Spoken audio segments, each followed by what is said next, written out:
To be honest, after episode 5, I wasn't expecting too much from episode 6, but I was pleasantly surprised. Episode 6 is a rather enjoyable episode. It's a much more calmer episode, which I like. I'm quite bored of the action, and I feel that the slice of life moments are done better than the action ones. So in this episode, Wei Wuxian, after all the mischief he got into, finally got sent home. The last straw being the fight he got into with Papa Jiang. So the episode was focused on showing us who the Jiang sect is. I guess to get us acquainted with the characters so we can have a soft fest when the tragedy befalls them. Okay, enough rambling, let's get into how I felt about some of the things in this episode. Let's start with Madame Yu, Jiang's mom, and Wei Wuxian's biggest auntie. Anyways, I don't like her. I wasn't given a reason to like her in this episode. She's depicted as an angry, hard-to-please and highly proud person, who's also quite selfish. I call her selfish due to her views on her daughter's arranged marriage, which was arranged by her. Even though there's a high possibility that the marriage will be unhappy, she still insisted that her decision is right. I mean, what does children know? Even though she knows what it's like to be in an arranged marriage without mutual love, she doesn't appear to be all that happy. Doesn't she care that her daughter will have to live a life similar to hers? But yeah, I can tell that she deeply cares about her daughter and wants what's best for her. I mean, Papa Jiang, aside from having a vendetta against her, is a great man. Also, everyone says so.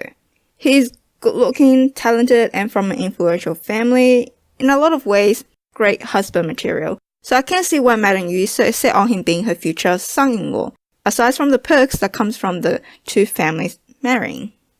Okay, enough of Madame Yu. Let's discuss the relationship that Wei Wuxian has with the three Jiang family members that we met this episode.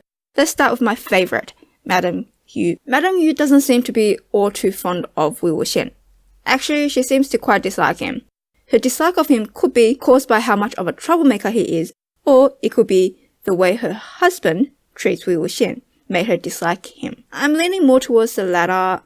Her little jab at her hubby about how he rushed off to pick up Wei Wuxian makes me feel that her distaste for Wei Wuxian isn't Wei Wuxian himself, but rather what he seems to represent.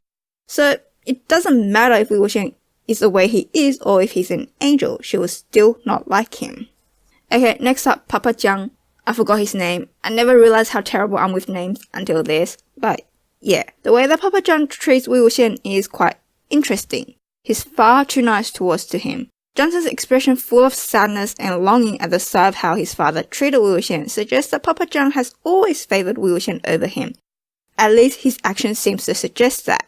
Anyways, because of the way that Papa Jiang treats Wei Wuxian, it makes me feel that either Wei Wuxian is his illegitimate son or the son of the woman that he loves deeply.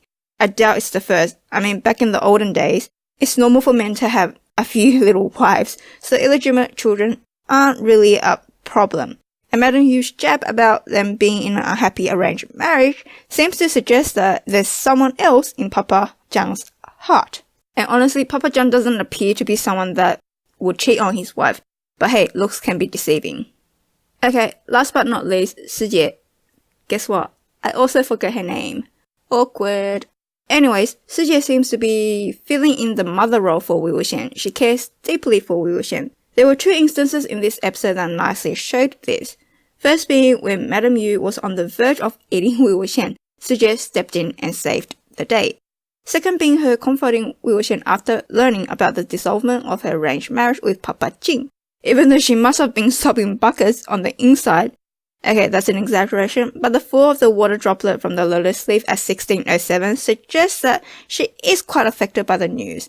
Plus, that little speech of hers, how she doesn't really like Papa Jiang all that much. Honey, who are you trying to fool? And I do love how her eyes were hidden during this little section.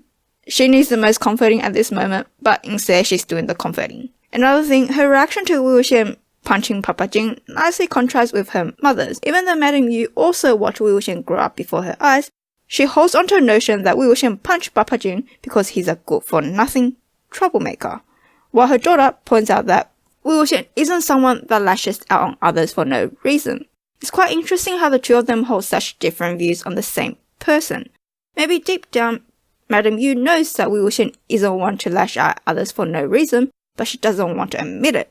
She comes across to be far too proud to be able to accept Wei Wuxian, regardless whether he's Papa Jiang's illegitimate son or the son of the woman he loves, as both of these suggest that she's on the losing side. Alright, relationships out of the way, there's one more thing I feel like touching on. By the looks of things, the human Jiang sect color is purple. Everyone is dressed in purple, but Wei Wuxian. I wonder why that's the case. Please don't let it be he's the main character, therefore special treatment. If so, so lame. Whatever the reason may be, but since he's not in purple, he's made to appear to be separate from the rest of the human Jiang sect. He doesn't belong with them, he's an outsider. And if this is the reason to his different wardrobe, so lame. It's an effective way of getting the message across, but so lazy. And I wonder if Wei Wuxian's ever made a comment about why he's different to everyone else, because I know I would. Anyways, I enjoyed this episode a fair bit. A lot more than the previous episode, that is. It was great to learn more about Wei Wuxian's life and the relationship he has with some of the most important people in his life. Okay, for some reason, I'm not really looking forward to episode 7 all too much. I feel that it will be action-driven, and we all know how much I love the action. Alright, I'm probably the only one who could care less about the action scenes and just want more of the slice of life moments. I just hope that next episode isn't too action heavy. If so, oh boy, so much fun.